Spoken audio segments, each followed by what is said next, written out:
Hello guys, कैसे हो आप सभी? आई होप सभी अच्छे होंगे और आपकी तैयारी एकदम परफेक्ट तरीके से चल रही हो गाइस। तो गाइस देखो, आज हम बात करेंगे एसबीआई क्लर्क की जो आपकी एक्सपेक्टेड कट ऑफ है ना, उसके बारे में बात करूंगा गाइस, ठीक है।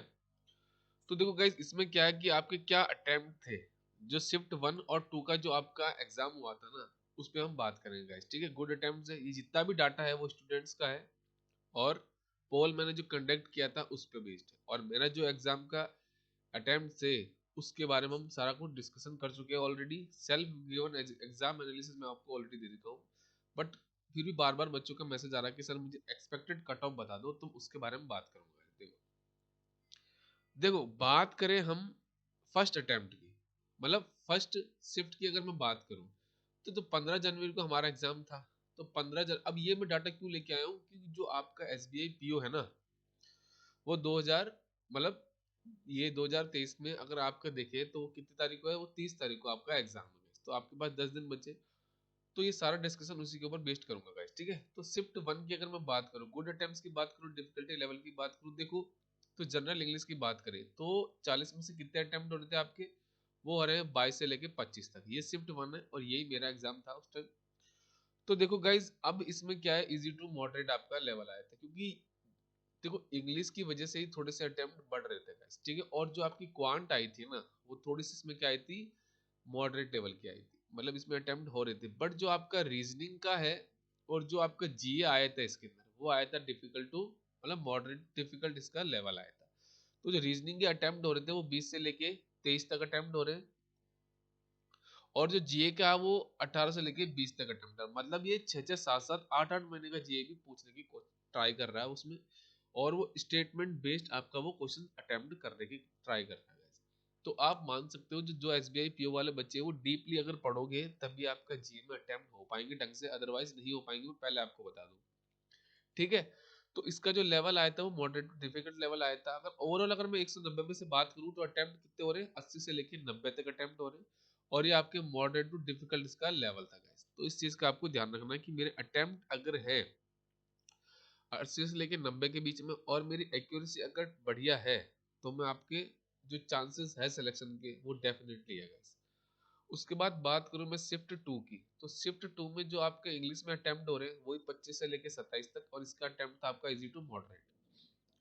अब क्वांट की बात करें तो क्वांट में थोड़े इसमें अटेम्प्ट क्या हो गए, गिर गए, 20 से लेके 22 हो गए। इसमें जो मॉडरेट आया था, मॉडरेट टू लेके डिफिकल्ट लेवल आया था क्वांट का गाइस।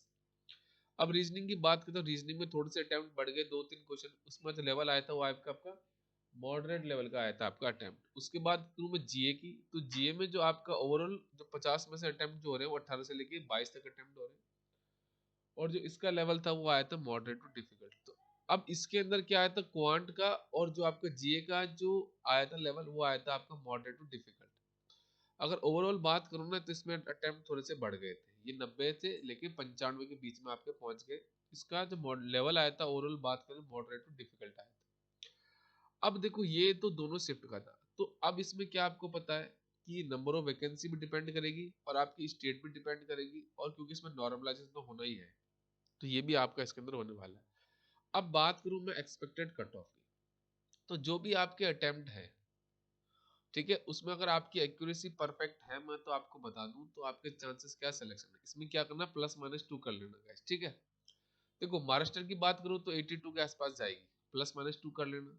उड़ीसा की बात करूं तो ये 90 के आसपास। ये वो स्टेट है जो आपकी क्या, देखो इसमें तो यही आसपास रहने वाली है, क्योंकि लास्ट ईयर की अगर बात करें उसी हिसाब से आपकी वैकेंसी भी है, तो आप मान सकते हो +- 2 कर सकते हो। बात करें राजस्थान स्टेट की, तो इसमें 87 के आसपास जाएगी, +- 2 कर लेना गाइस, ठीक है। उसके बाद बात करूं उत्तर प्रदेश की, तो इसमें 90 के आसपास जाने वाली। अब देखो ये ऐसा नहीं है कि मैं बता रहा हूँ वही कट ऑफ जाएगी, नहीं, ये वो कट ऑफ है जो स्टूडेंट्स के डाटा के ऊपर बेस्ड है और मेरे अटेम्प्ट्स के हिसाब से, और लास्ट जो मेरा एक्सपीरियंस है उसके हिसाब से मैं बता रहा हूँ, क्योंकि जो आपकी वैकेंसी है लगभग सेम है। अब ये क्या है, स्टेट वाइज आपकी जाएगी, और परफेक्ट कट ऑफ बताना तो मुश्किल है guys, ठीक है। उसके बाद बात करूं मैं दिल्ली स्टेट की, तो दिल्ली स्टेट में 90 के आसपास जाएगी। गुजरात की बात करूं तो 80 के आसपास जाएगी। उसके बाद करूं मैं हरियाणा की स्टेट की, तो ये 93 के आसपास जाएगी, और +- 2 करना ना भूलना गाइस, ठीक है। तो ये जो भी आपका स्टेट है उसमें जो आपके अटेम्प्ट्स है वो, और आपकी शिफ्ट के हिसाब से आप देख लेना क्या अटेम्प्ट्स आपके हैं। अगर आपकी एक्यूरेसी परफेक्ट है तो चांसेस आपके सिलेक्शन के हैं। एक वो बच्चा है जो 126 अटेम्प्ट करके आ रहा है, बट उसमें जीएम बात करें तो 18 से 20 वो तुक्के लगा रहा है। और एक वो बच्चा है जो आपके 80 भी अटेम्प्ट कर रहा है, बट उसके जो जीएम अगर मैं देखूँ अगर वो 15 भी कर रहा है तो विद इन 100% एक्यूरेसी ऐसे अटेम्प्ट कर रहा है, तो उसके सिलेक्शन के चांसेस ज्यादा है, ना कि जो 126 अटेम्प्ट करके आ रहा है उसमें तुक्के। देखो इसमें आप अटेम्प्ट मत देखना, आपकी एक्यूरेसी क्या है। अगर आप 90 भी अटेम्प्ट करते हो विद इन 100% एक्यूरेसी, तो देन आपके सिलेक्शन के चांसेस क्या है, हाई है गाइस, ठीक है। तो ये हमारा वीडियो था ओवरऑल। अगर आपको लगता है कुछ चैनल से सीखा है तो इसको सब्सक्राइब कर देना, लाइक कर देना, शेयर कर देना और कमेंट करना ना भूलना गाइस, ठीक है। मिलते हैं next video, thank you and best of.